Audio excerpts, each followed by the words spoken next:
By the end of this month, any of the parastatals whose employees are not on the IPPIS would not be paid. But the president further indicated that the 2020 budget is designed to be one of fiscal consolidation to strengthen the macroeconomic environment, invest in critical infrastructure, human capital development, and enable institutions, especially in job-creating sectors. There is also provision for incentives for private sector investments in the 2020 appropriation bill, which is essential to complement the government's development plans, policies, and programs. It also includes enhancing the social investment programs to further deepen their impact on marginalized and most vulnerable Nigerians. Now, the 2020 budget is expected to shore up the profile of the nation's economy on several fronts, as the budget focuses on key sectors and also reflects a return possibly to the January to December budget cycle. Now, the President of the Senate, Ahmed Lawan, gave assurance of the commitment of the National Assembly to the speedy passage of the budget before the close of December 2019. And of course, the return to January-December budget cycle will be a good omen for this country because it has eluded the nation since 1919. Well, that's perhaps... Since when? Since 1999. Exactly. And that's perhaps why the Senate President called on heads of ministries, departments, and agencies to appear before the relevant committees on time for their budget defenses. All right, but Nigerians certainly will be looking forward to a return to the budget cycle of January to December of each year, with the certainty that it provides for businesses and all of that in making their own projections and plans. But Nigerians obviously are entitled to also look forward to what further gains there would be in terms of what has been provided for in the appropriation, plus, of course, how the National Assembly members will work out the details of what the President already has indicated in the appropriation bill. A number of issues, of course, matters arising from the appropriation bill, and this we will take a look at in our conversation segment later on in the program. All right, and this, of course, some of the questions our guests will be responding to on today's edition of Good Morning Nigeria. My name is Kieran. My many thanks for finding time to join us this morning. I'm Kingsley Osadolo. I joined my colleague Kieran to also welcome me to the program. We are live, as always, on the network service of the Nigerian Television Authority. We have our user complimentary segments in the course of the program, and these include business, newspaper review, and others. For now, let's join Chimobi Walter Naji for the morning news. Good morning, Chimobi. Hello, good morning, Kieran and Kingsley. It's good to be here this morning, and good morning, Nigeria. Now to the news. 1 week after the Senate resolved to review the Deep Offshore and Inland Basin Product Sharing Contract Act, it has begun the consideration of the bill that seeks to amend the act. The bill has been passed for second reading. The PSC Act will be reviewed to ensure that the share of federal government of Nigeria, the additional revenue, is adjusted to the extent that the PSC shall be economically beneficial to the federal government of Nigeria. Go to court because the law was very, very clear. It is that $20 or 15 years from 1993. They signed up to that contract. We're going to talk about the percentages. We're going to talk about penalty clause. If this goes through, we'll not be looking for money to fund our budgets. A lot of money is here. We need to make the suggested penalties a little stiffer so that it is not attractive for people to commit those things that we feel they must not. And similarly, the 9th National Assembly has restated its resolve to, in partnership with the executive, take Nigeria to the next level of development through the swift consideration and passage of the 2020 appropriation bill, which President Muhammadu Buhari laid for a joint session Tuesday. The President of the Senate, Ahmed Lawan, and Speaker of the House of Representatives, Femi Gbajabiamila, assured commitment of the Parliament to fast-track the process without compromising legislative mandate as provided by the Constitution of the Federal Republic of Nigeria. Distinguished joint session of the National Assembly, the 2020 budget proposals of the government of Nigeria.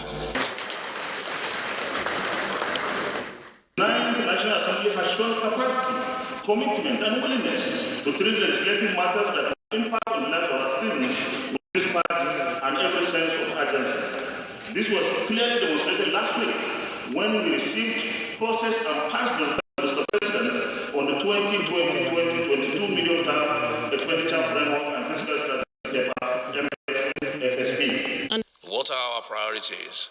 Building an economy that provides sufficient opportunity for our people to achieve the dreams they hold dear. Equipping our children with an education that prepares them for the challenges and opportunities of a rapidly changing world. Protecting the rights of our citizens and securing them for internal and external aggression. This is our commitment, and we will ensure that this commitment is reflected in the 2020 appropriation. Now, away from the budget matters now, the African Investment Fund 2018 report deals on the distribution across sectors of the economy in Africa.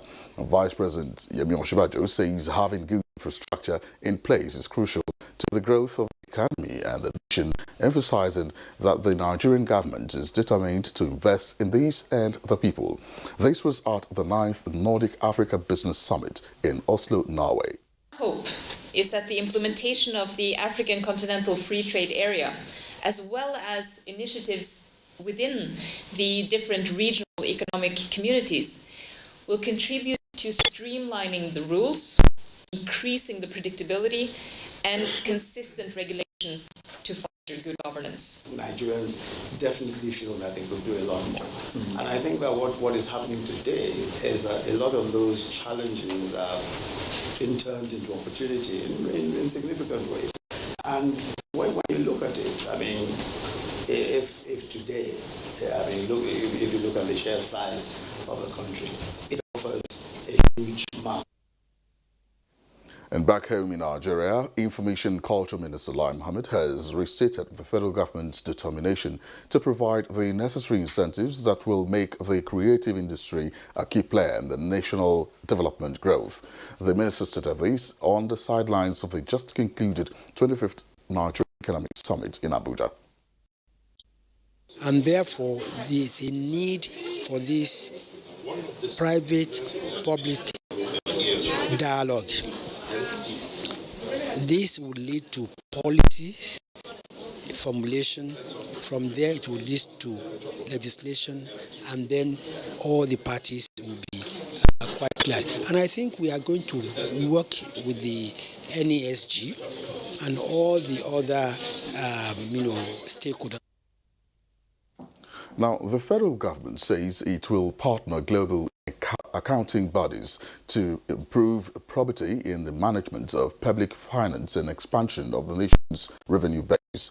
Permanent Secretary, General Services, Office of the Government of the Secretary to the Government of the Federation, Olusegun Adekule, made this known while receiving a delegation of the UK-based Association of Chartered Certified Accountants. On behalf of the Secretary to the Government of the Federation, Boss Mustafa.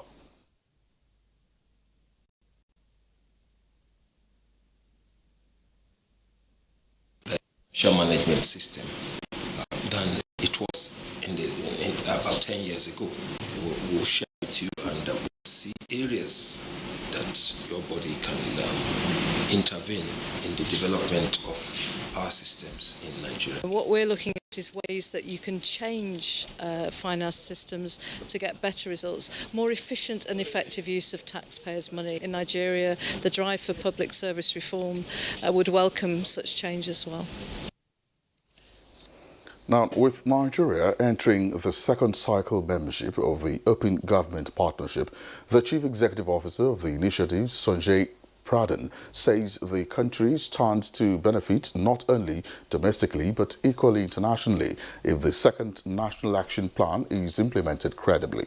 Really populated and everyone would use it, you would actually feel, citizens would feel, look, all contracts are really open, right? So, and then you would have a global leadership position. You could run for the chair of the Open Government Partnership. Still under the anti-corruption commitment, the federal government has approved the harmonized national anti-corruption strategy. And those are the news highlights we have for now. Good Morning Nigeria continues with Kingsley and Kerry. And just after the break, I'm Chimobi Walter Naji.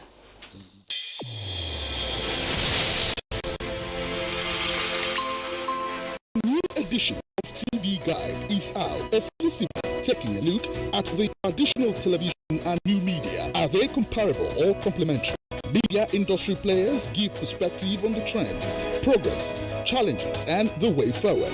Find out on this compelling edition of TV Guide. Expository interviews with stars of the team within our space. Becky Madojero of NTA, Utibe Umore of ART, Nifemi Oguntai of TVC, and a host of others. TV Guide, your indispensable companion. Also feature Iya Modina. I'm the CEO, managing director of Iya Modina Sister Restaurant. I choose to serve. Shut up your mouth. Let me finish. A TV drama series on NTA. Expect to meet the characters behind Iya Modina. This edition also presents exciting features on tourism, culture, entertainment, sports, health, and lots more. Grab a copy at the vendors near you or any NTA station nationwide. TV Guide, your indispensable companion.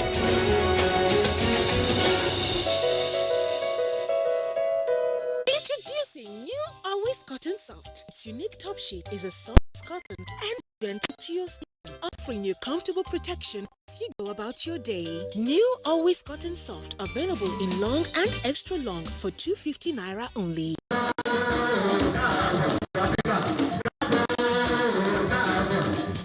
Their ancestors were taken away as slaves. Now they return as kings and queens on a pilgrimage back to the motherland. The third door of return ceremony, Diaspora Festival, Badagry, Lagos, Nigeria, takes place in Badagry from the 15th to the 20th of October 2019.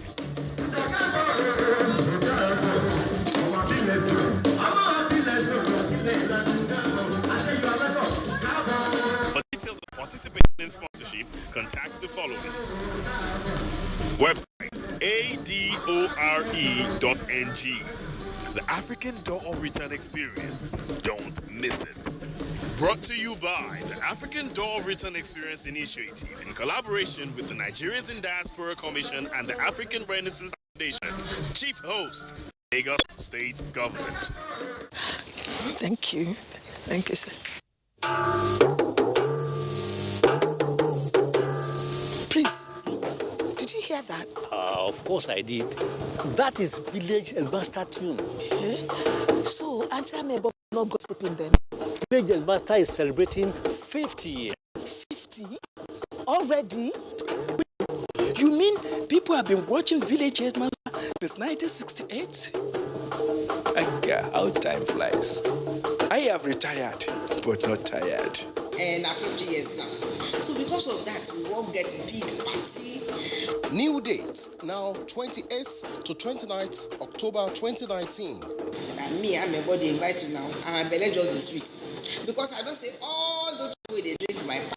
They go come drink the tombo again. And me, radio jamebo, they call you now. They could not forget it.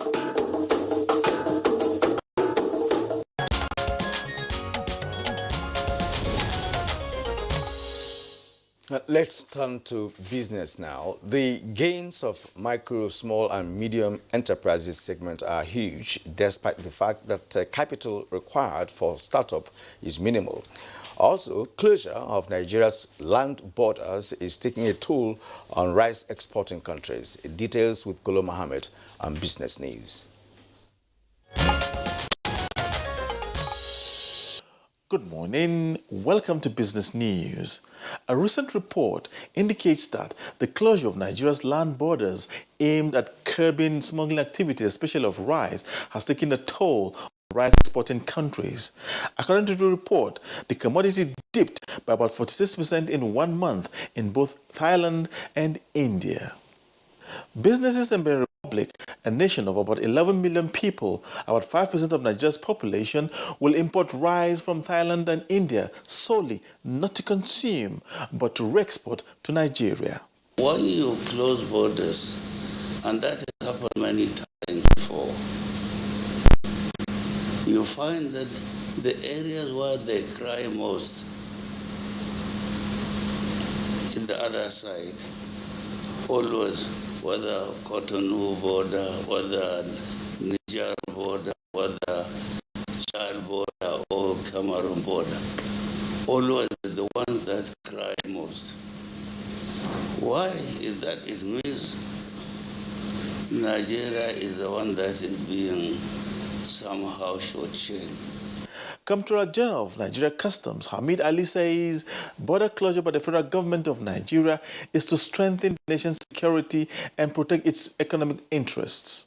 And the gains of viable micro, small and medium enterprise sector is huge, even though the capital needed for startup is minimal. And this is the major driver of major economies in the world. There are many people who can change their lives with just 50,000 naira. 50,000 naira on small or micro can change the life of a Nigerian forever. Can start looking after himself, looking after his family, and looking after his other extended members of the family. President Muhammadu Buhari has presented a 10.33 trillion naira 2020 national budget. The president presented the budget to a joint session of the National Assembly yesterday, Tuesday, the 8th of October 2019. Time now to let us see closing figures on the floor of the Nigerian stock market for Tuesday.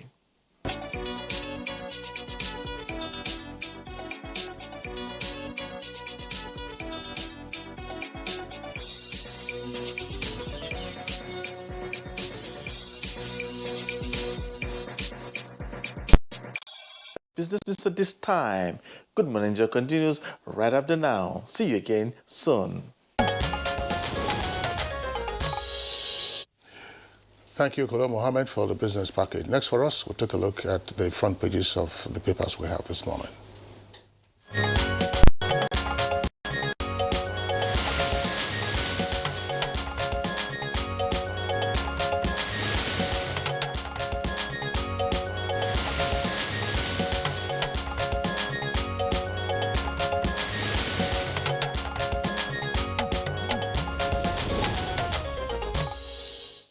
And Bayo Altayabi is here for today's newspaper review. Bayo, good morning and welcome to the program. Thank you, Kirian. Good morning. Good morning, Kingsley.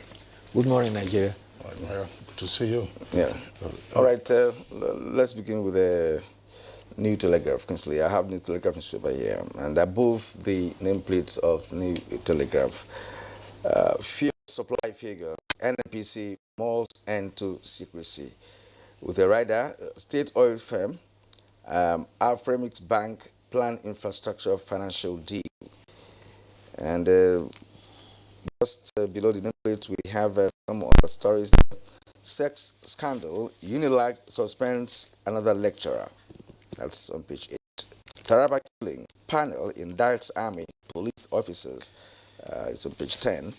Then bad rules, Aba women protest, give Ibazu ultimatum. That's on page 9. Gunmen in military camouflage kidnapped 9 people in Abuja. It's on page 8. Now, the lead story, New Telegraph this morning, Buhari blames budget failure on poor revenue. All right, let's take a look at the Punch newspaper.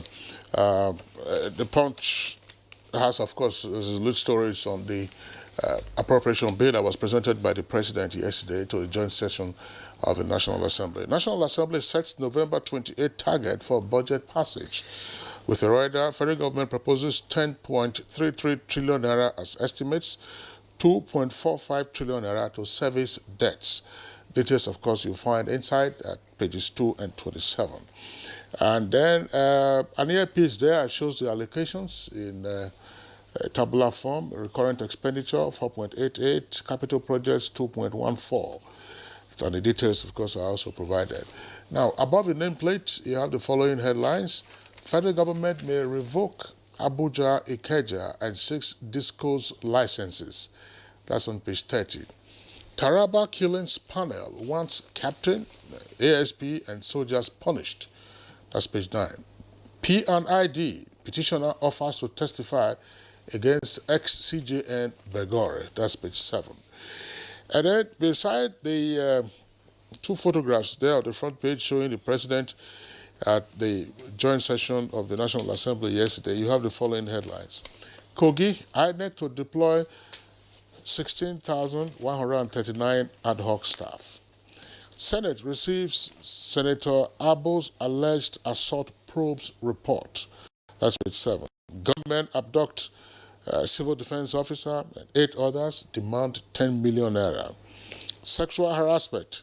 UNILAG suspends another lecturer. Details can be found on pages 4 and 5. Well, talking about sexual harassment, UNILAG has suspended another lecturer, but in the University of Ghana, Legon, the lecturer in the eye of the sex scandal documentary says he's going to sue the British Broadcasting Corporation for damaging his reputation. The challenge will be if he has any reputation to defend when the facts are laid before the court. Meanwhile, yesterday, we saw the benefit of consultation, collaboration, and cooperation, which led to a convivial laying of the budget before the National Assembly.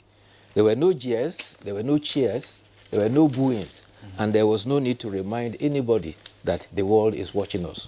President Muhammad Buhari presented a budget estimate of 10.3 trillion for the 2020. This is about 1.4 trillion higher than what was presented in 2019. The kernel of the budget is that it is expected to be revenue-driven.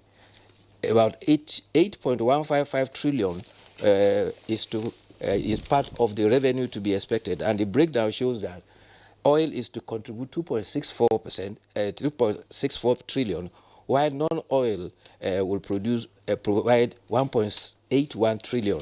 Others will provide 3.4 trillion. Therefore, the budget is gradually consolidating the departure from an economy that is critically oil dependent. The intention, the president explained, is for fiscal consolidation to strengthen the microeconomic environment. It is also to ensure that we invest in critical infrastructure, in human development capital, as well as institutions to make sure that they are functioning.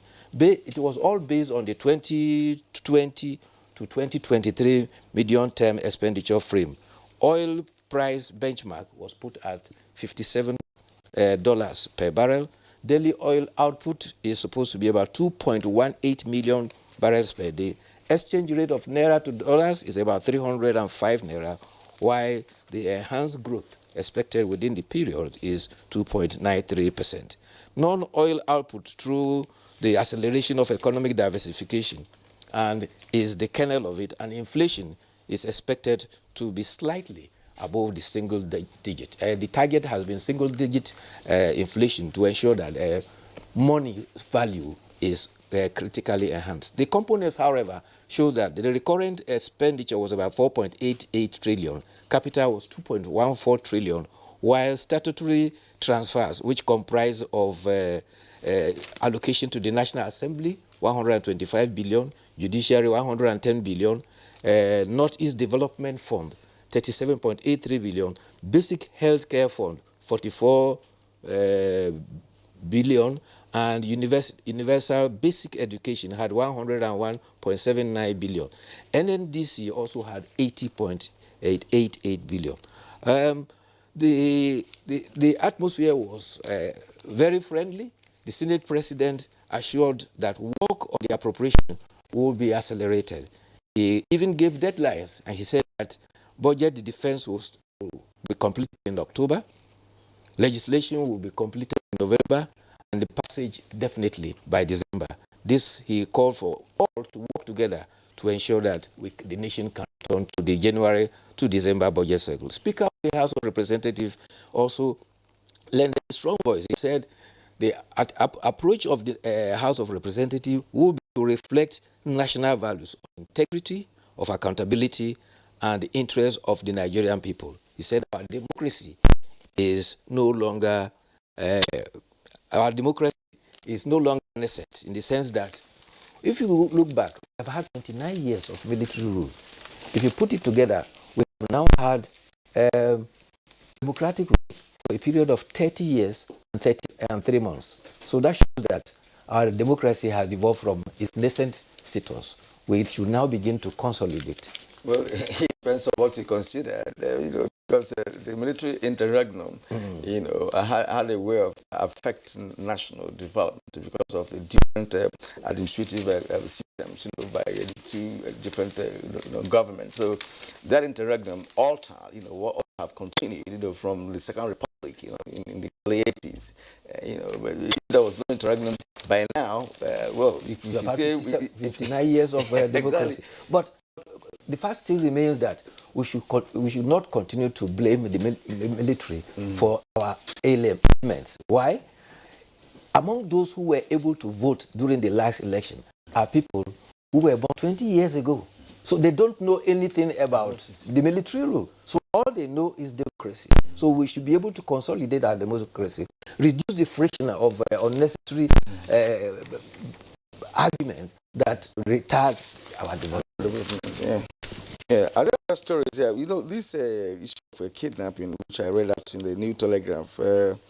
I mean, if that is true, what do you think about it? By gunmen in military camouflage kidnapped 9 people in Abuja? Yes, the kidnapping story is worrying. In fact, there are 2 of them. Gunmen are reported to have kidnapped 2 policemen in Rivers State. That is in Port Harcourt. The police public relations officer Nnamdi Omoni says he's following up and he will confirm the details later. And Peku, a community in the outskirts of FCT, particularly around Kuje, that is where we have 4 personnel of the Nigerian Security and Civil Defense Corps that were kidnapped. Another 12-year-old was also a victim. And these people were kidnapped by persons who camouflaged their operation by wearing military camouflage, and they led people into the bush.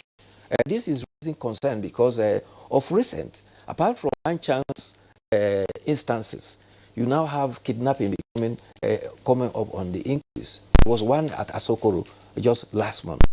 Coming into the town, I mean, that's the audacity of the robbers now is very, very devious.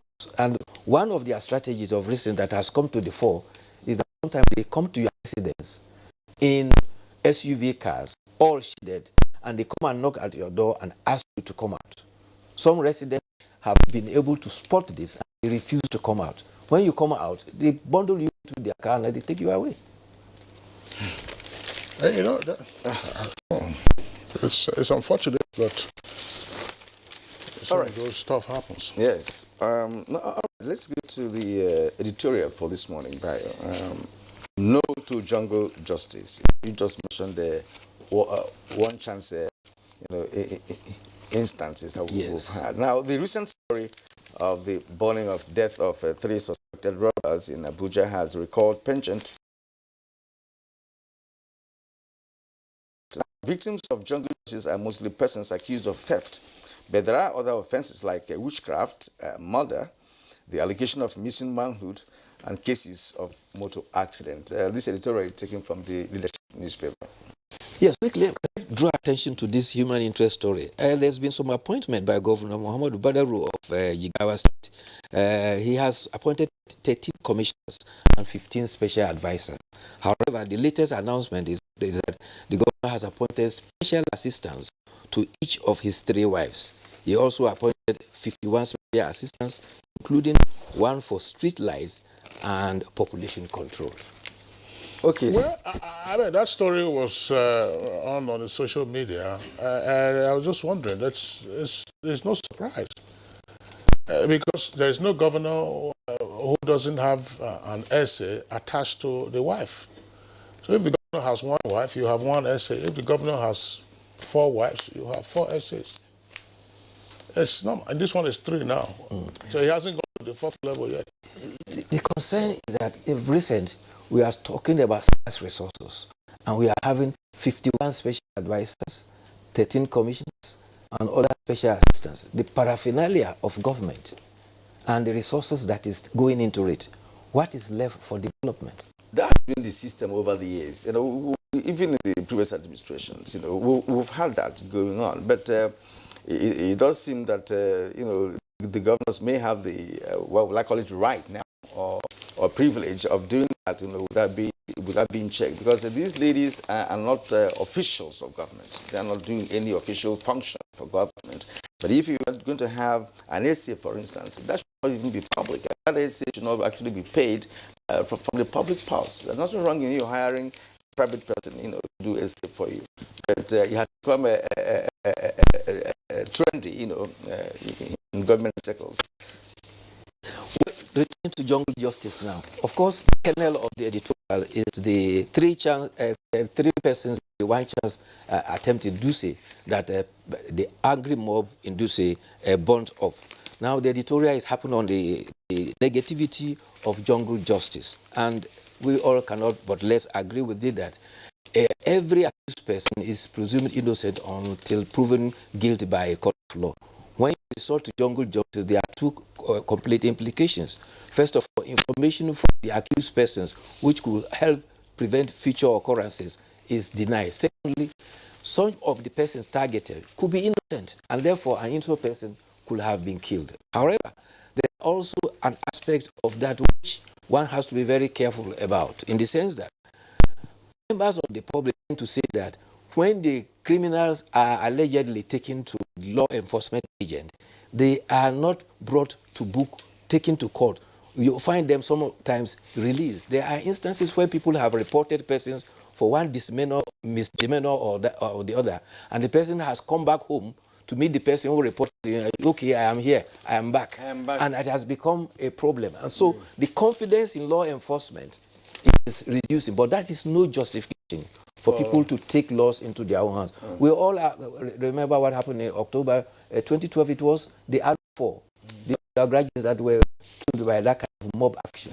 Many of them, all of them were, in fact, innocent of what they claimed. But so, I think the last incident in Abuja actually what attracted the people's attention, from what we had was the fact that those who were killed actually pushed a lady out of the car, out of a moving car, but the lady was screaming, so they pushed her out, and the vehicle following them, tried to maneuver and block them from leaving. So people now gathered. So in fact, perhaps they have seen some evidence that something actually happened while they pushed the lady out of the car, and he said it's not justifiable, really. They would have maybe held them and handed them over to the police. Nevertheless, we have lost something. Vital information could have been extracted from them about their operation and their other cohorts who are engaged in such a thing. Okay, Bayo, thank you very much for being with you and for being with us also. Thank you. We see you again tomorrow. All right, it's Good Morning Nigeria, the network service of the NTA. We'll take a short break now. When we return, we'll be discussing the matters arising from the appropriation bill tabled yesterday before the joint session of the National Assembly.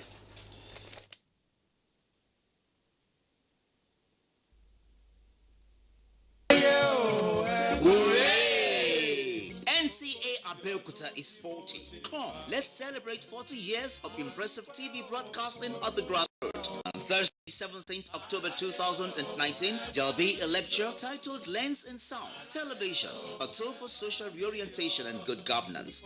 Guest lecturer, Professor Oluyemisi Oluremi Obilade, Professor of Education and Women's Studies, Obafemi Awolowo University. Special guest of honor, His Excellency, Prince Dr. Abiodun, Governor of Ogun State. Royal Father of the Day, His Royal Majesty Oba Adedotun Aremu Gbadebo, the Alake and Pramontrola of Egbaland. Chairman of the occasion, Chief Olatunde Anyela Abudu, Mayego of Egbaland. Chief host, Malam Yakubu Ibn Mohammed, Director General, NTA. Other activities lined up for the occasion include an array of awards to distinguished entities held to walk on Saturday, 12th October 2019, while a novelty match comes up on Tuesday, 15th October 2019 at MKO Abiola Stadium. Come, celebrate 40 years of impressive television at the grassroots with us and take NTA Abeokuta to the next level.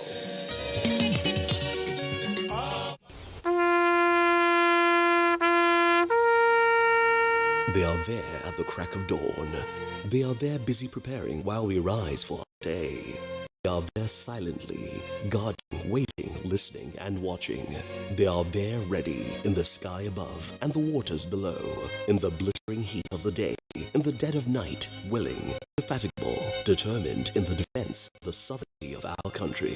They are our first line of defense and our last. They who have paid the ultimate price in defending us. They are fathers and uncles. They are mothers and sisters and girlfriends and boyfriends. They are brothers and cousins and best friends and neighbors. They are classmates, colleagues, and citizens of this nation. They are our defenders and deserve our respect, our prayers, our thoughts. Nigeria, please support our armed forces.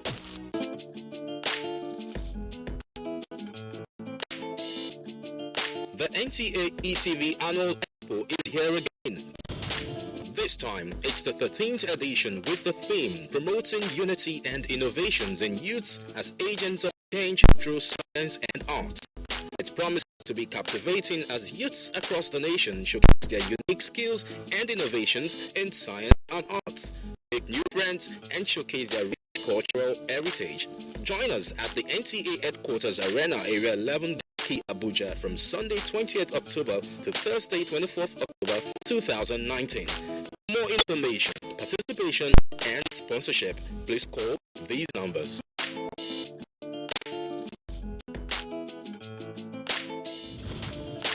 NTA ETV, promoting learning. What we are really cultivating here is a better future for all Nigerian women, and it's not always easy. Panadol Extra relieves headache, backache, joint pain, toothache, and menstrual pain. The pain is worth it.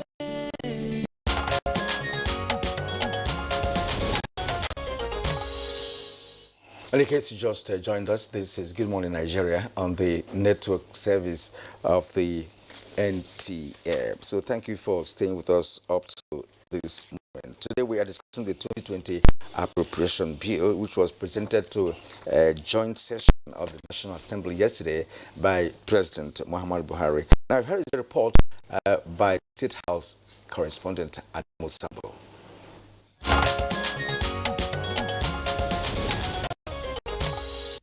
The 9th National Assembly and the executive arm of the Buhari presidency are now very much on the same page, is not in doubt. And as the president lays the 2020 appropriation bill for consideration, the ambience in the hallowed chambers clearly indicates unity of purpose as well as avowed commitment by all to accelerate the pace of socio-economic development and enhance the welfare of Nigerians, political differences notwithstanding.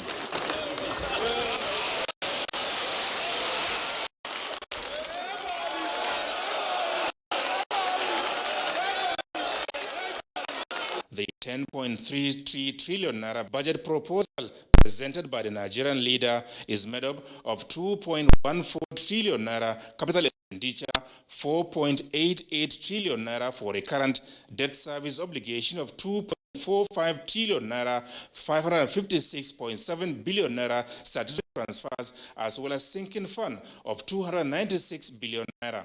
The main emphasis will be completion of as many ongoing projects as possible, rather than commencing new ones. MDAs have not been allowed to admit new projects into their capital budget for 2020, unless adequate provision has been made for the completion of all ongoing projects. The budget is predicated on a conservative oil price benchmark of $57 per barrel, oil production of 2.18 million barrels per day, an exchange rate of 305 naira to a dollar, real GDP growth of 2.93%, while inflation is expected to remain slightly above single digits.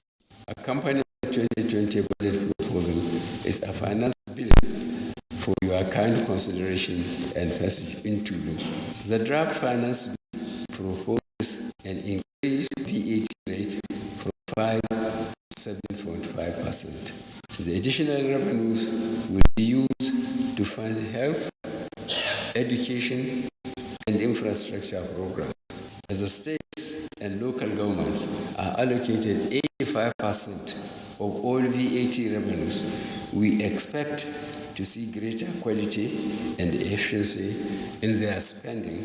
As the government proposes, the The 2020 budget is expected to be financed by 8.15 trillion naira oil, non-oil and other revenues, while the deficit of 2.18 trillion naira will be funded through new foreign and domestic borrowings. Our government remains committed to ensuring the equitable sharing of economic prosperity. Our focus on inclusive growth and shared prosperity underscores our keen interest in catering for the poor and most vulnerable. Accordingly, we are revamping and improving the implementation of the National Social Investment Program through the newly created Ministry for Humanitarian Affairs, Disaster Management and Social Development.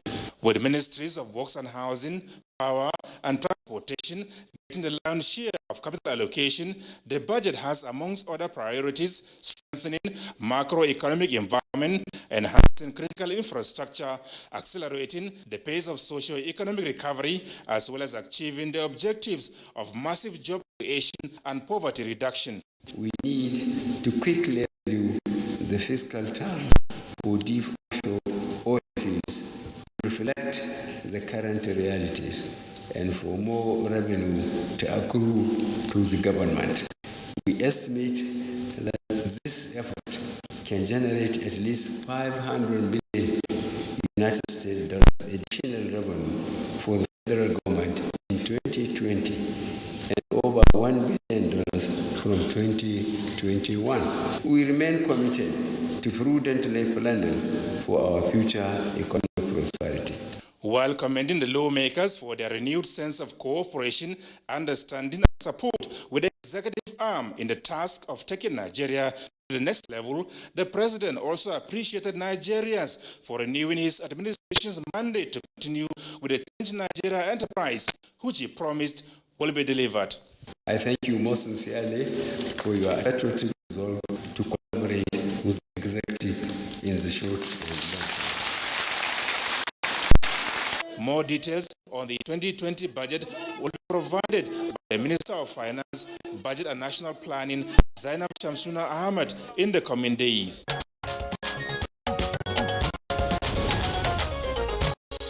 Thank you very much, Adamu Sambo, for that elaborate backgrounder, of course, providing highlights of the presentation of the appropriation bill yesterday by President Muhammadu Buhari at the National Assembly. Now, we have guests with us here in the studios as well as at our network centers. They are all guests that we normally would have when we are analyzing economic and financial matters. First, let's welcome Professor Mike Obadan. Professor Mike Obadan, of course, Professor of Economics and also a member of the Monetary Policy Committee of the Central Bank of Nigeria. Prof, pleasure to have you again on Good Morning Nigeria. Thank you very much.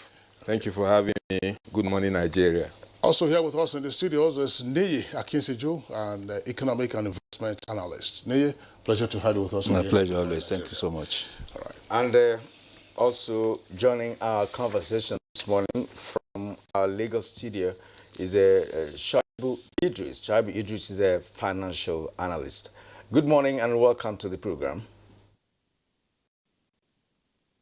Good morning, fellow discussants. Good morning and good morning, Nigerians.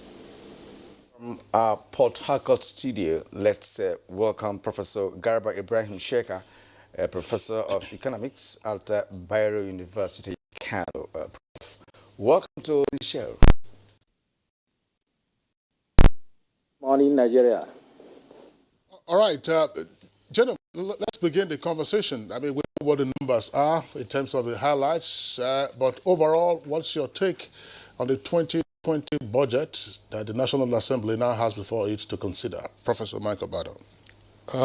Thank you very much, Kingsley. Well, I think the budget is a good one,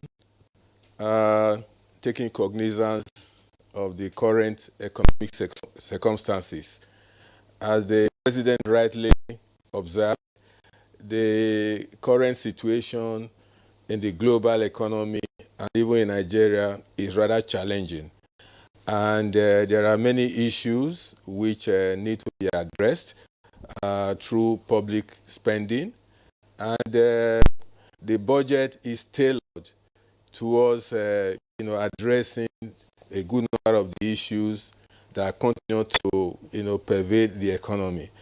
I think overall the budget is realistic, although expansionary. Realistic in many respects. For example, with respect to the macroeconomic parameters and assumptions, I think there is a lot of realism there. The capital budget, for me, is also realistic, although there's a reduction in the budget provision for 2020 compared to 2019 and even earlier. And if we look at the rate of implementation, the executive capacity to implement budget and all that, then we will find it that the capital budget provision is very realistic. Okay, so from what he has said there, the budget is tailored towards addressing some of the issues that tend to draw back the pace of economic development. Now, to Nii Akintunju, let's have your own thoughts on this budget of continuity as presented by the president yesterday. Yeah, I'll start off from the budget of continuity. The continuity is contextualized in the economic recovery and plan. That plan will be retired with the budget 2020. And I think so far, if we do an evaluation of the performance of the ERGP itself, which is the blueprint from which the last three budgets, inclusive this one, had been taken, one would say that to a large extent it had achieved some of the milestones, as it were, in terms of taking us out of recession, in terms of putting us on a growth trajectory, and of course, in terms of building a foundation, laying a foundation for further and enhanced growth. And I think that is what Budget 2020 is proposed to achieve. Generally, I am impressed with the philosophical undercurrent, and I always say that because figures are just figures, except they have a philosophy to drive it, to determine the objectives and the milestones to be achieved.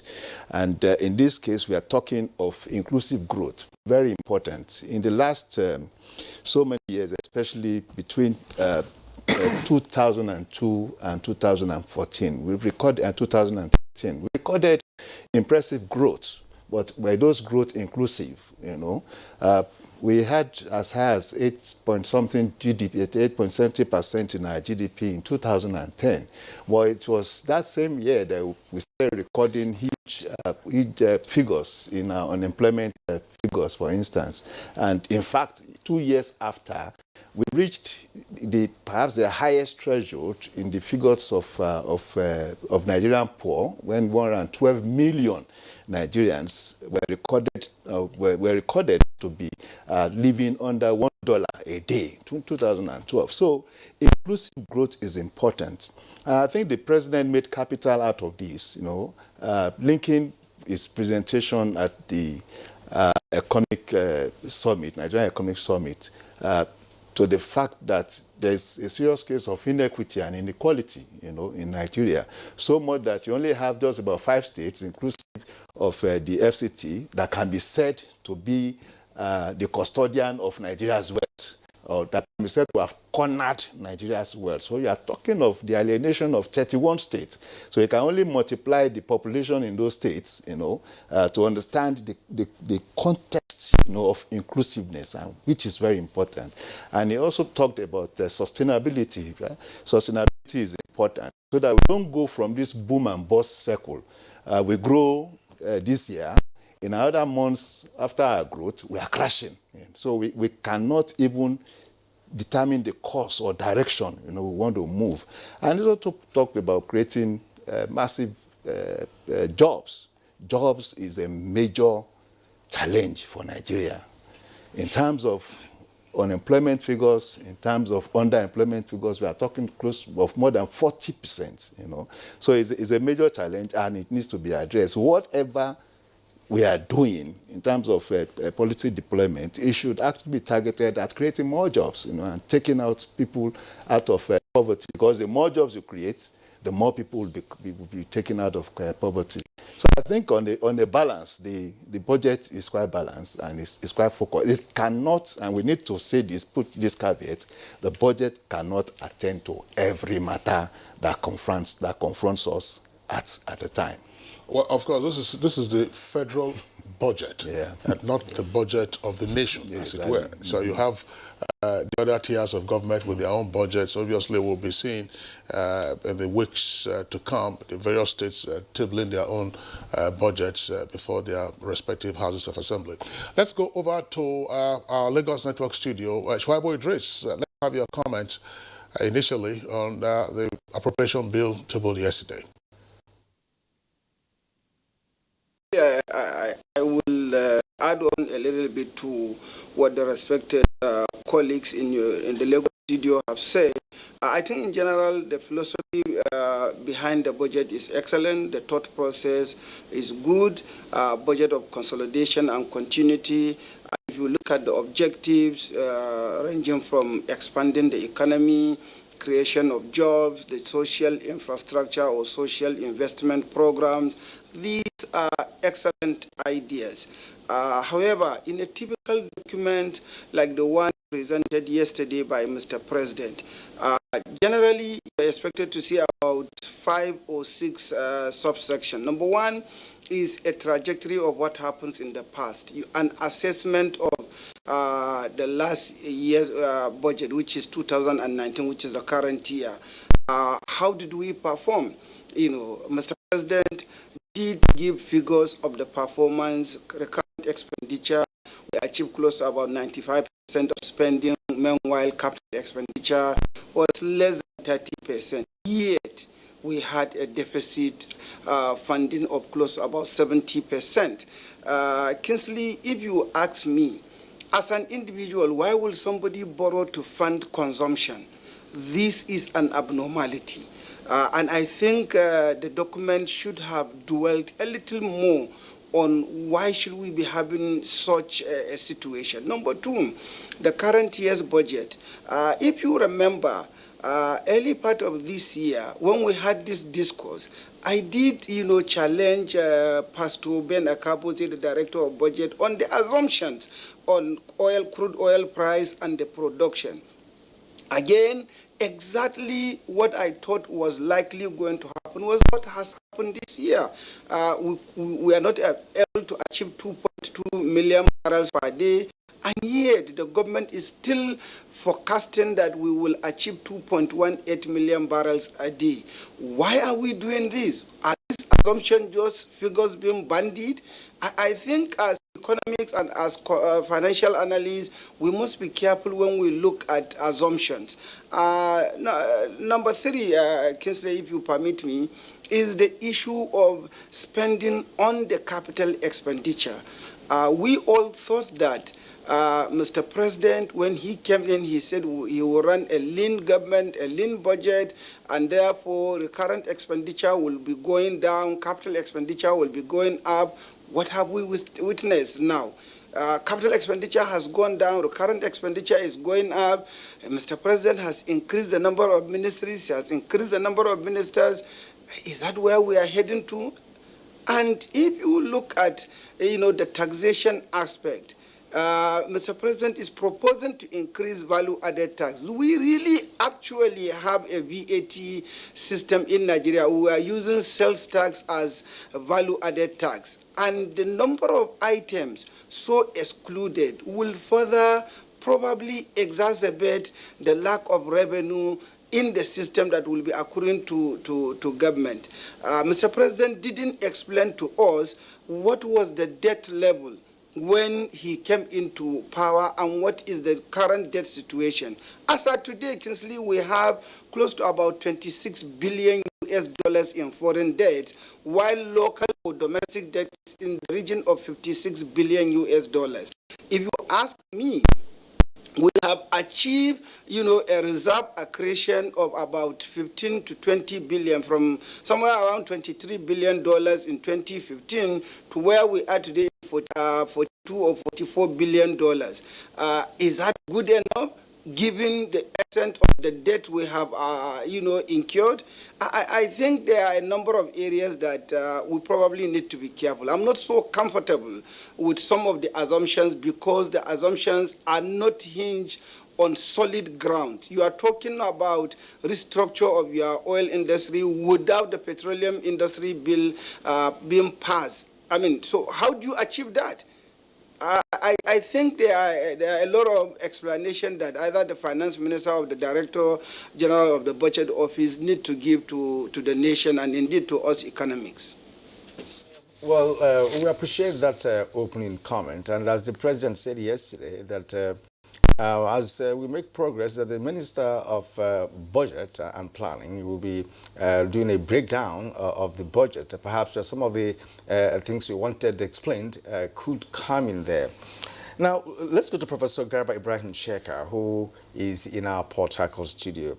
So let's share your own opinion on the 2020 budget, which, of course, is a critical document of development. What's your take on what you had yesterday? Well, thank you very much. Well, actually, 2020 budget is like any other budget, like my colleagues in the studio have already stated. It contains areas that actually are good, and of course, there are certain areas that most of us are very skeptical about it. The good stories about economic growth, which moved from 0.2 in 2017 to about 2.02% this time around, is encouraging. But still the economy, the GDP is growing very slowly. And then, of course, again, the other good story is that inflation has dropped from around 18% to just around 11%. And there is a promise by the government to push it closer to a single digit. And another good thing is the issue of this external reserve. Though, like my colleague has rightly pointed out, external reserve has just gone up by from just 23 billion to about 42 billion. These are all good things, but certainly we need to accelerate these figures. And of course, the inflow of the foreign capital in the economy is also a little bit slow, from just 12 billion to 14 billion. I am particularly skeptical about the persistent deficit budget that this government has been actually presenting since inception. Like my colleague in Lagos has rightly pointed out, we are now indebted to the tune of over $81 billion. And this year budget is still a deficit budget again, in the sense that we can only realize 8.15 trillion, and we propose a budget of 10.33 trillions. So certainly, if you look at the figures presented, like the recurrent expenditure 4.88 trillions, just 2.14 trillion for capital expenditure. In this case, the recurrent expenditure is twice larger than the capital expenditure, and most serious is the debt service. We spent 2.45 billion, which is trillion, which is much more than capital expenditure. And if we continue accumulating, producing a deficit budget that will further, aggravate the external debt, certainly in the next coming years, we'll be paying trillions more in servicing this debt. So actually, I'm so skeptical about that. And in trying to give priority areas, Mr. President mentioned a number of areas: fiscal consolidation, investment in human capital, as well as encouraging private sector investment. But actually, I thought Mr. President will clearly talk about security issues as one of the critical priorities in this government, because down in the north, we are devastated by banditry, kidnappings, and so on and so forth, which seriously retard economic growth. So actually, I am a bit skeptical about the budget, especially with regards to also the projections made by the by the president about the issue of revenue coming from oil and revenue coming from other sectors. He has already presented a lot of problems that led to the failure of the last budget, particularly with regards to the issue of fall in oil revenue, as well as the issue of delay. Though this year we had heard about the promise by the National Assembly that they will consider the budget immediately, but certainly there are a lot of things to be afraid of in this year's budget. Right. Professor Sheka, thank you very much there for your opening comments. Of course, we will return to you in the course of the conversation. Let's come back to our Abuja studios. Professor Michael Badan and Deya Kinsley. I mean, we can quarrel, as it were, with the assumptions with regard to the benchmark price for crude oil, the quantum of oil to be produced. Somehow it's been hit or miss, over the years, not just with this administration. But one of the issues that emerged from the president's statement yesterday is an acknowledgement that there is a revenue challenge. Yeah. And he did talk about the fact that, look, appropriate agencies who are supposed to be revenue collectors or revenue drivers would face severe consequences if they didn't meet their set targets. Twice he said that in his speech. But there are also proposals, to shock, as it were, the revenue challenges that the country is faced with. How do we then reconcile the fact that, look, we have this revenue challenge, and yet, as you said, Prof, we have a budget that is still expansionary and forward-looking and still hoping to be inclusive and solving our developmental challenges? Yeah. Well, thank you very much, Kinsley.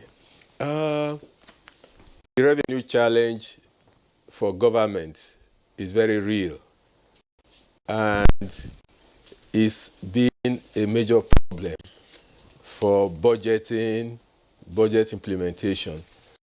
And the president gave some statistics yesterday that as at the first half of this year, the revenue realized, I think, about 58%, of the projected. And the shortfall came from both the oil and the non-oil sectors, which means that, the country is not mobilizing enough revenue in spite of the efforts. And that happened even when crude oil prices were quite reasonable, averaging $65 to $67 per barrel. But you see, the issue of production, then negated the positive developments in crude oil prices. And so oil, revenue, dipped, could not live to the expectations. Non-oil revenue also did not live to expectations. And VAT that we're even talking about now, as the president acknowledged, did not live up to expectations. Which means then that greater efforts are really required, particularly in the area of non-oil revenue mobilization. But it will seem that the efforts so far have not been yielding the desired, results. And that brings me to the question of the provision for revenue, non-oil revenue in the 2020 budget. One of the astounding issues is that government desires to rely less heavily on oil revenue and more on non-oil revenue. Oil revenue is projected to, provide about 32.something% of aggregate revenue. Yes, it is very desirable and it will be very, very, comfortable if we can achieve quantum leap in non-oil revenue mobilization.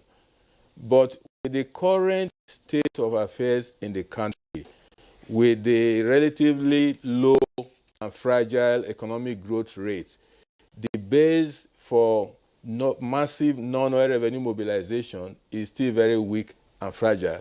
So that projection is itself, the realization is a bit doubtful. That at the end of the day, we are likely to see perhaps 70 or 60% of government revenue coming from the non-oil sector. So in that case, we still have to be, let's say prayerful, as it were, for now, that there will be positive developments in the global oil market. Positive developments, particularly in the area of price. I say prayerful because the projections for crude oil prices for next year are not really heart-warming. The futures oil price projections is in the mid-50s for next year. And if that materializes, it means that our budget expectations will not be realized.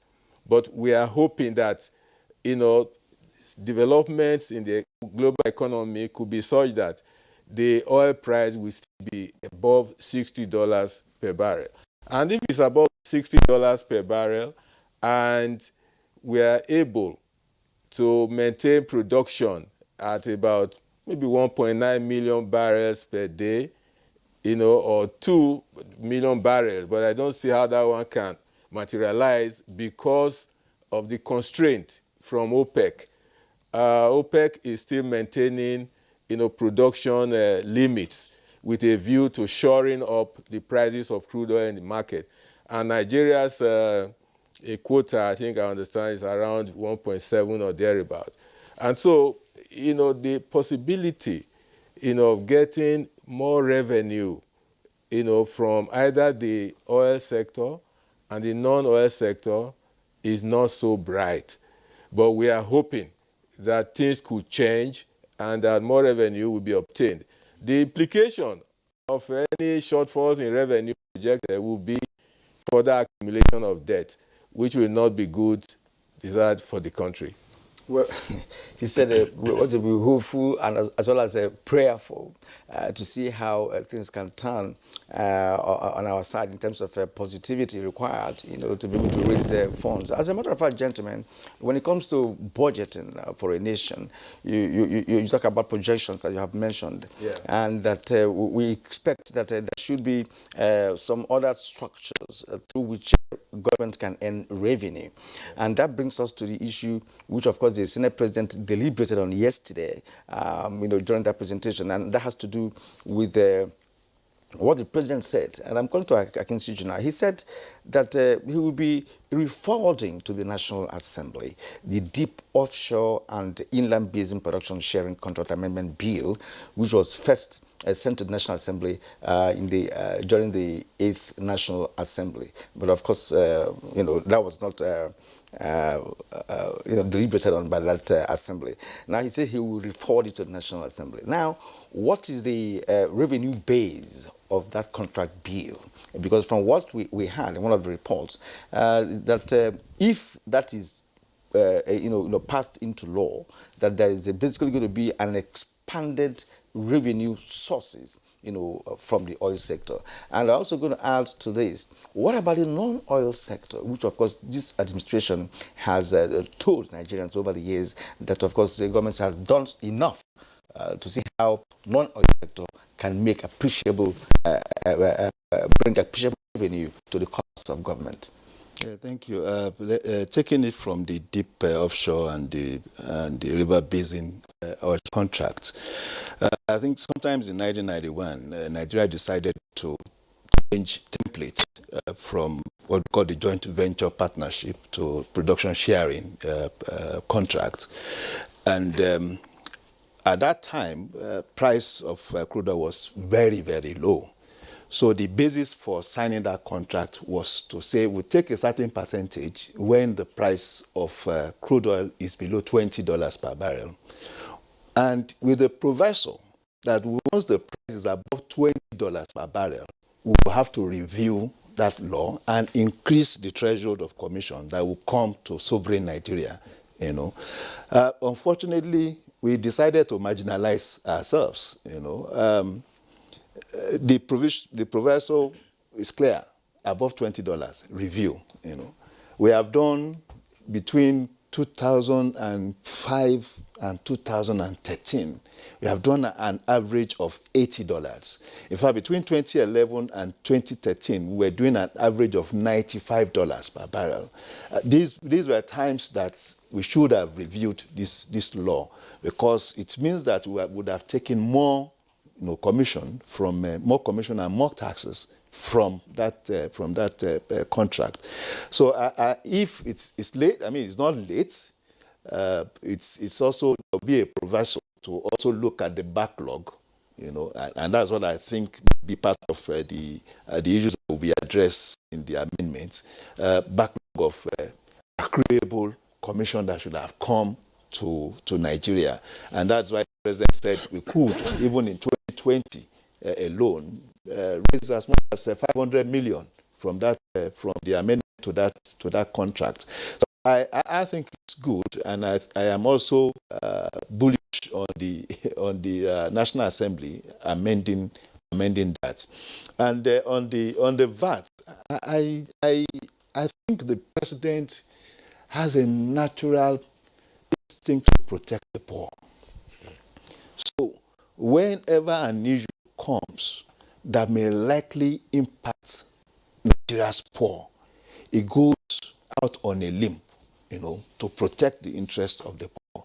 And yes, VAT is supposed to raise revenue, but to what extent can we also provide succor, protection for those that are vulnerable? Any addition of a kobo on the Nigerian poor is a burden. So what the president had done is to exclude principally all food items from the VAT, from this new proposed VAT amendments. All food items, bread, up to gari, and all that, so that the poor man is protected. Well, you can still VAT gari. You VAT it if you go and eat it in a restaurant in Sheraton, or a restaurant in somewhere.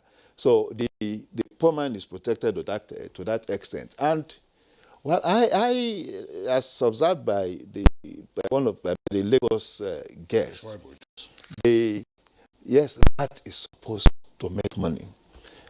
And but I see this protectiveness as also important, because like the president said at the Economic Summit Group 2, that it's not enough to allow market forces to determine our pace of economic growth, that we should also do government intervention. I think it's part of this government intervention that the president said the threshold for vatable companies must be 25 million and above. By doing that, you are taking away mostly all the small scale entrepreneurs out of the VAT coverage area. So the idea generally is to reduce the burden on the poor. So if you are doing 25 million upward, it means from 0 to 25 million, any company within that coverage area is not qualified for VAT. So that essentially is the issue. Why I also look at the area of deficit financing, 3.7 trillion. I think that's the others. Of course, it's inclusive of loan. But I think more fundamental is the tax credit scheme that we are talking of up to 205 billion naira. The president said, in fact, some companies are already filing, their interest, So which means already we have a 205 billion addition, to revenue expectation. And of course, reduction of Nigeria's holdings in our joint ventures. So I don't know the threshold, but most of our joint ventures partnership, Nigeria holds between 49 and 53%. So I expect that 10-15% sell-off in those holdings will also accrue some funds to us. So the truth must be told, and I always say this: as of this moment, Nigeria is a poverty endemic jurisdiction, and we have issues with revenue generation. Our major capitalistic point is still our oil and gas, either we like it or not. We have missed the opportunity of reinvesting our income over the years. So we need to all break up, for the challenges ahead. Well, that's an important issue that we have also raised, all within the context of the identified revenue challenge that the country faces. Shuaibu Idris, I'll still put this question to you. There are a number of items, if you like, in the revenue basket. Kirian asked the question a while ago as to the proposal to amend the offshore and inland basin production sharing contract acts and what quantum of funds the president expects from that. 500 billion US dollars, I think he indicated. No, 500 million US dollars that was indicated. If there are arrears, that will be useful.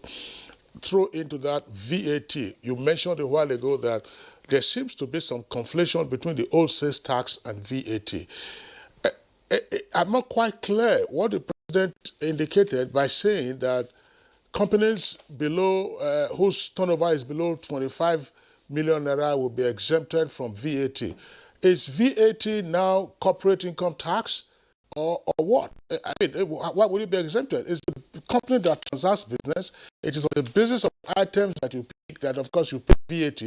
Is it on the volume of business that you will now be paying VAT or what? That's not quite clear to me. And then the items that have also been excluded from VAT, virtually all food items, eggs, white and brown bread, yams, and so on and so forth. He already mentioned the fact that, okay, fine, if you go to an upscale restaurant to eat, you pay VAT. If you went to the supermarket to go and buy an egg and then you buy other toiletries and so on and so forth, at the register, is there going to be a selection of the items? So you keep egg aside, keep your egg aside. They will normally tally everything and then just give you a VAT of 5%.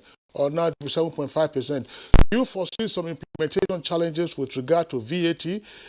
That's one. And secondly, the revenue challenge that we face, are there indications that we might be on top of those challenges on account of what the president has stated in his appropriation bill presentation?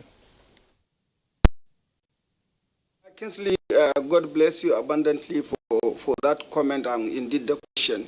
I think number one, somehow we need to wake up from our slumber.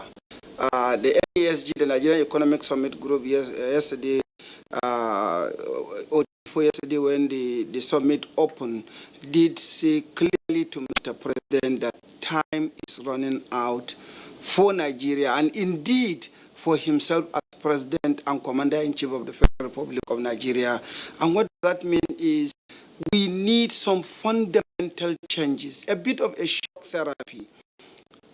Nigeria is probably one of the countries that has the lowest VAT rate. Yes, value-added tax is supposed to be tax on production along the value chain. What we have in Nigeria is somewhat a sales tax, which is a bit inflationary. Now, unless otherwise, we have a paradigm shift and we are charging the value-added tax in the normal cost of production at each and every level of the value chain, we will not get an appropriate VAT system in Nigeria. Number two, for Mr. President to say what he wished to have and, recouching, excuse my choice of word, what he wished to have, or to use the word wish, is to say that companies that have 25 million naira turnover and above should be subjected to value-added tax. What will we be seeing in Nigeria? Fraud. Because I can have a company that has a turnover of 50 million, 100 million, and still report a 25 million. What have we succeeded? We are reducing the number of taxable companies and products because of this somehow sentiment or emotion that we shouldn't charge the poor. Remember, in the budget, one of the things Mr. President alluded to, the reason why revenue targets were not met was what he called cost recovery in oil in the oil industry. What that means is basically, and to put it crudely, is subsidy.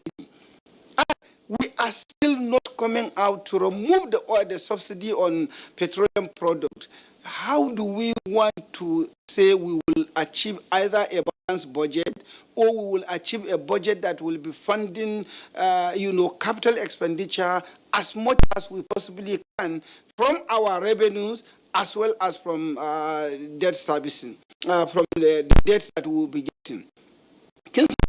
And ladies and gentlemen, imagine a budget of 10.3 trillion naira, and in that budget, only 2.1 trillion naira will be spent on capital expenditure.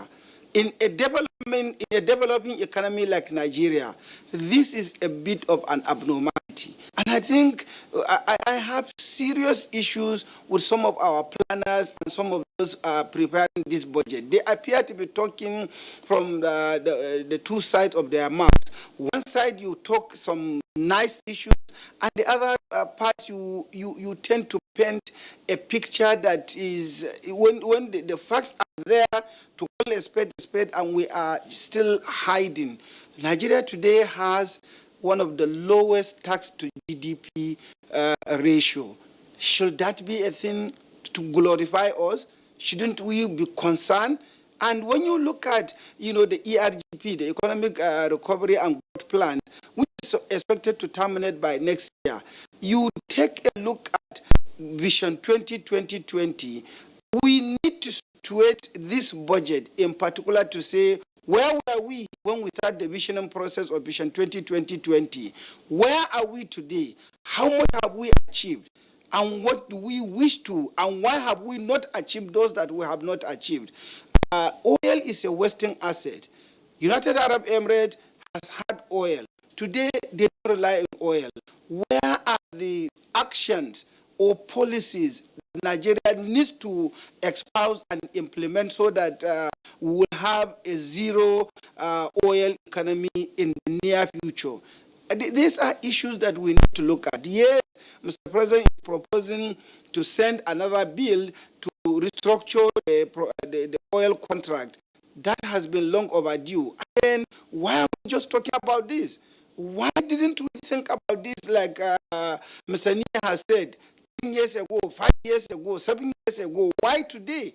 I mean, Professor Obama has rightly said the oil market, the futures market is positing that next year oil prices should be around $50, $51, $52.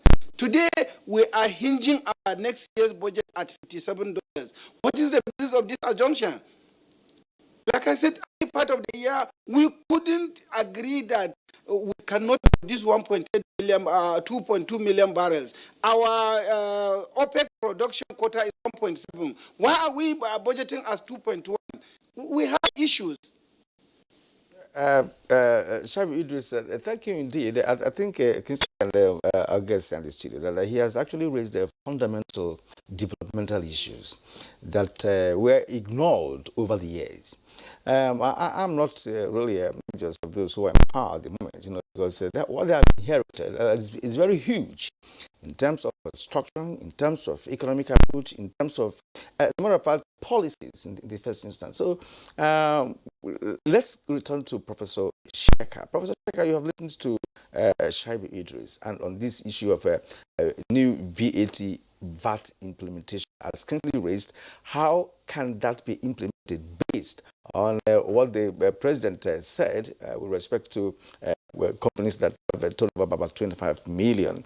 And I ask this question because this budget proposal, according to the president, is expected to accelerate the pace of national economic development, bring about competitiveness and what have you.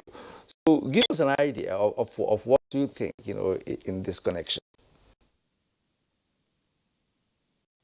In the first instance, I am really not in support of increasing VAT as a viable source of increased revenue to the government to finance the budget.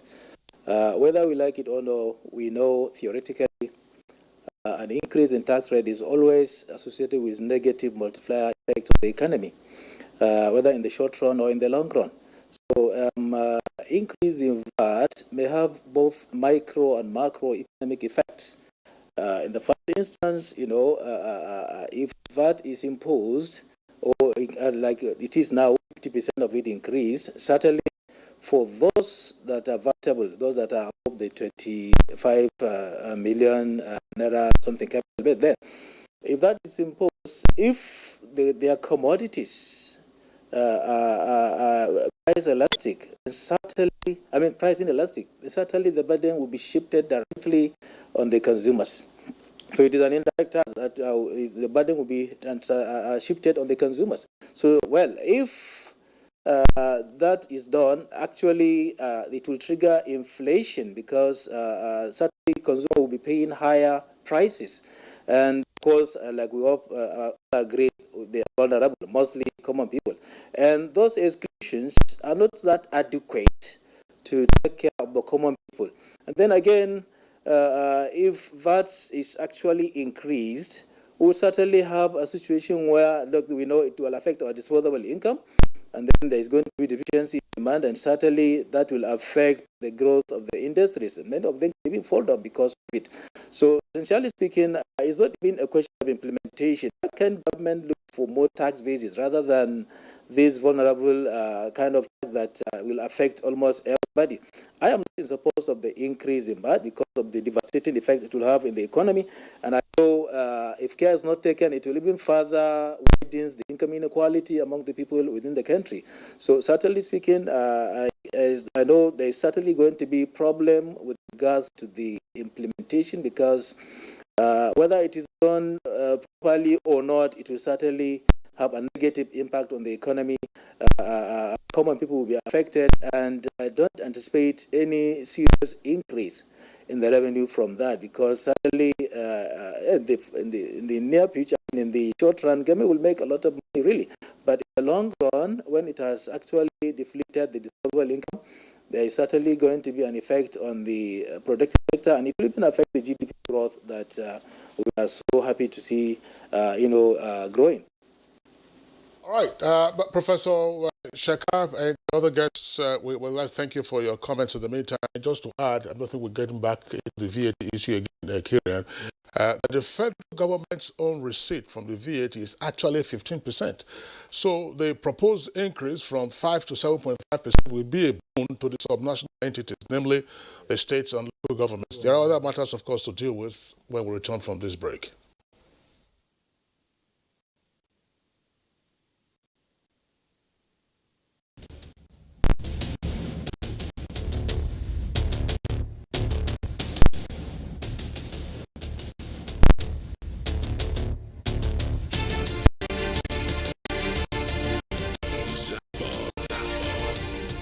An award that succeeded to pool a galaxy of stars from the north, south, to the west, central, Africa, and also those that are domiciled beyond the shores of Africa under one roof.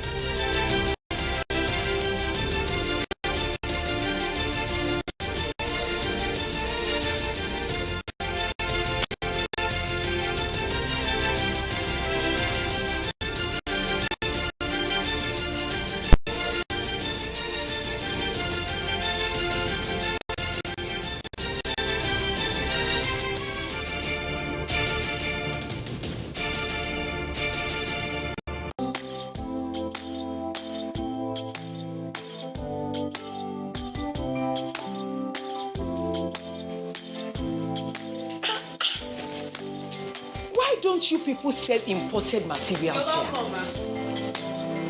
As beautiful as the shop is. Auntie,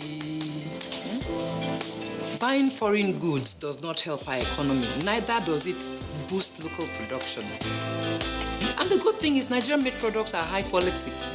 And to make Nigeria great again, that is why I only sell made in Nigeria products. Because change begins with me. I'm convinced. Change begins with me too.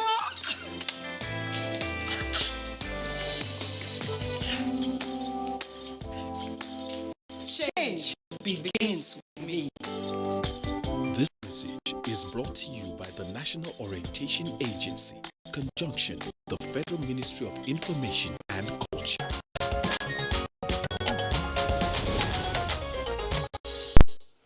Well, you're welcome back to the program. Let's turn to Mike Obadan, who's a professor of economics. We've listened to Shaibu Idris, Cheka, and of course Akinci with us in the studio. Now that we are almost at the closing aspect of this conversation, what is it in this budget that you feel should be revisited as the National Assembly deliberates on the budget, and what are you expecting from the National Assembly with respect to the process? Because now it has just started. Hopefully, Nigerians are looking forward to having January to December budget cycle. So, what is in this budget that you think should be retouched, as the process of deliberation by National Assembly commences? Well, thank you very much, Kirian. You've made one point concerning the commitment of the National Assembly to normalizing the budget cycle to January to December, as to compared to the aberration we had in the past of implementing a budget over 18 months. That has been the case. And I think that would be a major expectation from me, from the National Assembly, that they should work assiduously. Yes, look at details of the budget, but ensure that by December, middle of December, or latest third week of December, the president, assents to the budget. And then we'll be talking about implementation from January 1, 2020.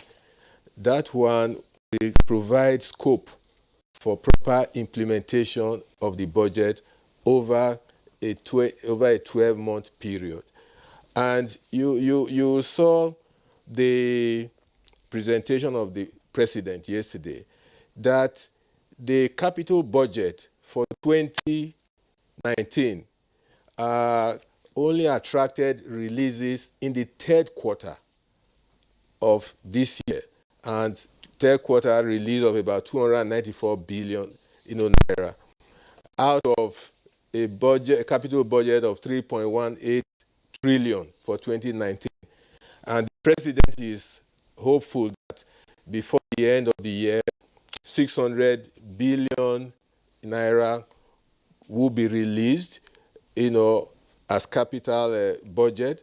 So making a total release for the year less than 1 trillion, which means that for this year, the rate of capital budget implementation is going to be much lower than expected and projected. So, but if the budget is enacted before the end of the year and capital budget implementation begins effectively latest February 1, for instance, and assuming that funds flow will be regular, then we'll have a reasonable proportion of the budget to be implemented. So I want to enjoin the National Assembly to stick to their commitment of, getting the budget passed before the end of the year and then regularizing the calendar. Well, in terms of what the National Assembly should touch, it's perhaps in the area of the cost of governance reflected by the debt recurrent expenditure. That is particularly the personnel costs. We are in a fix there now because the federal government has to implement the minimum wage. And perhaps because of that, the personnel budget has, increased significantly. So I would suggest that the National Assembly should look critically at the non-debt component of the budget to see areas of possible duplication, areas of possible wastages, that can be eliminated from the budget. And already, the president, in the context of the fiscal reforms, has mentioned that there will be certain frameworks that will be put in place to manage personnel costs more effectively, such that every staff of the federal government must be captured under the IPPIS system. Now that anybody who is not captured will not receive salary. And again, parastatals, ministries, departments, and agencies of government are being told to put a halt to this question of proliferating zonal offices, liaison offices, state offices, and so on and so forth. So there are moves in that area. But then the National Assembly can take a much deeper look into the structure of the recurring expenditure by government, and then see areas that can be reduced so that the cost of governance can go down. Well, in the area of debt servicing, I'm not so sure that there is much that can be done there, because we are owing, and we are supposed to be servicing our debt as and when due. And particularly for foreign debts, if you don't service and we are accumulating arrears, such arrears tend to be capitalized and then attract more interest. So they will take a look at that area and see what can be done if it's feasible. But I think the important thing will be for us to ensure we step up non-oil revenue mobilization, such that there will be no need to make recourse to frequent borrowing and then accumulating the debt profile and so on. Well, Professor Obadan, thank you very much. The issue of debt is one we've taken on this program, on Good Morning Nigeria. We had the ministers of finance in the past. The argument would be our debt to GDP ratio was very comfortable, and that we had a buffer that there was nothing to worry about. But we are seeing within a few years, the debt issue is becoming something that is significant. Anybody who was in this country from the mid-80s up until just less than 10 years ago, when we got debt relief, will know how consequential it is to be a debtor nation. We constrained our policy space, made things very challenging for us. We kept paying interest, not even the principal. I think some persons would argue that it is time to begin to apply the brakes for purposes that are quite specific. One point that Shuaibu Idris raised is year 2020. You also touched on that briefly, and the president mentioned it, but some persons would argue that perhaps we didn't get enough depth as to what will happen. 2020 is a watershed year for us in terms of economic planning. ARGP winds down. In 2020 there was Vision 2020 as well. The president has given a hint that there will be a successor plan to ARGP, and perhaps a national development plan, this time of much longer gestation. But where are we coming from to be able to ensure that at the end of 2020 we can measure ourselves and say this is where we are now in terms of human development, in terms of infrastructural growth, and all of that? This is part of the philosophical opinion that you also referenced earlier. I think we missed much on the direction of the Vision 2020 itself. Between 2013 and 2016, we lost focus. The only extract from the Vision 2020 that we could reference may be our financial stability system as one of the pillars of Vision 2020, either in terms of stability or in terms of the use of technology, and I think we've been able to achieve that. But more or less, I want to look at ARGP. The ARGP is a product of circumstances. We had a crisis. We had gone into a recession, and we needed to find a path out of recession. ARGP was presented as the blueprint. Has it done what it was purposed to achieve? I think to a large extent. 2017 January, inflation was a high 18.76%. August 2019, it had gone to 11.02%. To that extent, it's good. October 2016, foreign reserve, 23 billion. August 2019, foreign reserve, 42. In fact, as at August, it was $43 billion. In terms of GDP, we were under 1.5%, minus 1.5% in 2016. We've gone 2.2% in half year 2019. So when you look at some of these indicators, RDP had achieved its purpose of taking us out of that emergency period. We are on a slow growth, as people will say. But I'll tell people, see, if you are coming from a valley, your capacity to run when you get on the plateau is reduced, But when you start moving, momentum leads to momentum. Okay. All right, Nee, thank you very much. Kieran, there's an issue I wanted to raise with, I just a joint question, actually, for both Shuaibu Idris and Sheka. Professor Sheka in Kano. Professor Sheka is from Kano, but is with us in our Port Harcourt network studios.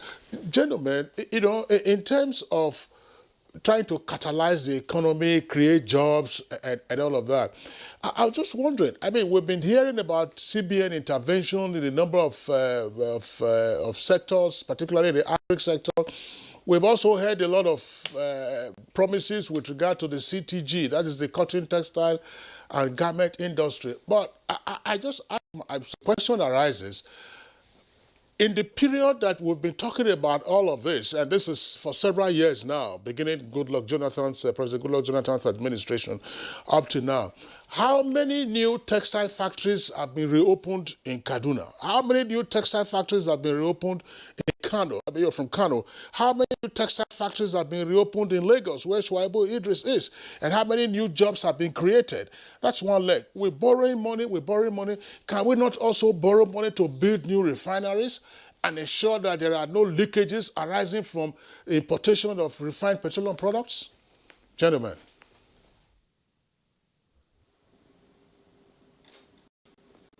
Well, actually, as you said, certainly the CBN intervention has been very helpful to the people. I know when the CBN governor had meeting with textile manufacturers, and we also saw how they went and launched assistance loans to farmers in Katsina to produce cotton. But certainly, like we usually say, the intervention, it really goes to the right people. But like you were asking about how many textile industry, really, it was previously more of paperwork than action. But now they have started taking action. And in a very few years, probably in the next 1-2 years, we will see the textile industry coming up. And especially as government is now serious about clothing borders, not allowing textile materials to be imported illegally through land borders and other borders, I think that will be a booster to manufacturers, especially the textile manufacturers. And again, like we have noticed, the farmers have also been encouraged by the closing of the borders, and the production of rice had increased. But unfortunately, again, as typical Nigerians, I think it is one of the things that I would want the National Assembly to consider, that the rice farmers in Nigeria are exploiting people. Their prices are just similar to those of the imported rice that have been subjected to duties, transportation, and whatever. So certainly, we expect to see changes now because the CBN had started taking real action. I know the textile manufacturers have met with CBN governor, they met with various governments right from Obasanjo, but there was no real action taken to revitalize the industries. And it's a combination of assistance as well as fiscal policy measures that will encourage or will provide a conducive macroeconomic environment for these textile manufacturers to get back into operation. So certainly it's more of paperwork before, but now actions have started actually being taken. And if you may permit me, I know maybe this may be the last this thing I will do. I would like to also suggest that the critical infrastructure, I think the President did not mention anything to do with construction or expansion of existing dams, which are actually the major infrastructure, that is assisting rice production. That should be done. We have a lot of farms that are not functioning because of irrigation infrastructure that have not been provided. If the government can consider that and add it to a critical infrastructure, I'm sure this issue of diversification through agriculture will receive a booster. And of course, again, I would also wish to recommend the social investment that goes directly to the common people. This year's budget is actually does not receive a balanced allocation. There are some regional social investment, like the ones in the Niger Delta area, where the presidential amnesty is offered, 65 billion is allocated, and then the Northeastern Nigeria Development Commission has received 37.8 billion, but the entire nation, the social investment in the entire nation received only 30 billion. And all right, thank you indeed, Prof. As you rightly pointed out, time is not on our side. Shuaibu, let's bring you in for your closing thoughts on this. Take on the part of the question Kingsley raised and this one. I didn't hear so much about science, technology, and innovation in all of this. And we all know that there is no great nation existing on earth today without indigenous science, technology, and innovation. Reliance on importation of all the machinery required to oil the manufacturing sector cannot possibly yield any good dividend unless you do it yourself. What's your take on this as you do a closing remark? Kirian, thank you. Number one, I think on Kingsley's question, I will once again say, God bless you for that question. Number one, if you observe a trajectory of the CBN intervention programs, it started with President Obasanjo's tenure when the textile garment industry had an intervention of the first amount of 70 billion naira loans that were given to various, then what we call the textile companies or the cotton producers, be them cotton farmers or ginneries or yarn or spinning mills and the textile. That money literally went down the drain. It wasn't paperwork like Professor Shekar said. Monies were given out to companies. Number two, there was intervention in the aviation industry. Monies were given out from the central bank to some of the companies that were operating in the aviation industry. Needless to say, there were several interventions in the agricultural sector. Have we had an effective monitoring and evaluation mechanism to ascertain to what extent those monies given out were used for the purposes for which they were meant? To what extent did we have the impact that we wanted to have in the national economy, in the ecosystem arising from such intervention? Your guess is as good as mine. Most of those monies were taken and diverted. Were they paid? I wouldn't know. But I do hope that the monies, even though they were not used for the purpose for which they were meant, they should have been paid. Regarding your question, Kirian, on science, technology, and innovation, I think it is a bit of a misnomer, and if not a shame on a nation like Nigeria to have a budget, successive years budget, without any significant attention, either in terms of mention or in allocation as to the need to revitalize our science, technology, and innovation in our ecosystem. This is an era where you have artificial intelligence. This is an era where technology is playing a vital role in virtually every aspect of our lives, and yet we are paying lip attention and lip service to this very important sector of the future of mankind himself, not just Nigeria. If we don't take time, the world, as usual, will move on, and we will be left either in the train station or at the bus station or at the sea or airport without having to board, the train or the plane or the ship. I think there is need for the National Assembly to take a critical look at this budget. Number one, look at the assumptions. Are they realistic? Shouldn't we review and redo the assumptions? Number two, the recurrent expenditure. Professor Obadan did allude to this fact. Should we we be borrowing to fund recurrent expenditure? Number 3, what is our capital expenditure, and what are those capital expenditures that needs to have some regenerative kind of impact to the economy? And last but not the least, we need to be careful on borrowing, and if we must reduce the borrowing, we must swallow some of the bitter pills. We need to change our exchange rate mechanism. We must not be having dual exchange rate. Number 2, we should swallow the bitter pills of removing the oil subsidy so that the 1 to 2 trillion naira that we spend on subsidy can be used instead of borrowing money for our future generations to pay. I believe if the National Assembly should be able to do justice, Mr. President will probably have a rethink and be out of the emotional side that he feels very strongly about, the common man. All right, Shuaibu Idris in our Lagos Network Center, Professor Garba Ibrahim Sheka joining us from Port Harcourt Studios. Normally he's based in Kano. Professor Michael Badan also here with us in the Abuja studios, normally from our Benin Network Center, and Niyi Akindiju, usually here in the Federal Capital Territory. Gentlemen, would like to appreciate you for your insights into our conversation on the 2020 appropriation bill tabled by Mr. President yesterday at the National Assembly. Of course, there will be many more opportunities to return to the issues arising from the 2020 appropriation bill. Kirian, we also have a number of tweets, but we can only acknowledge the writers who have sent in those tweets. We have Sani Michael, G. Ibrahim Moduaji, Festus Akimbewa, Aminu Inoa, Prince Vicked, Malcolm John, Sani Blarebe.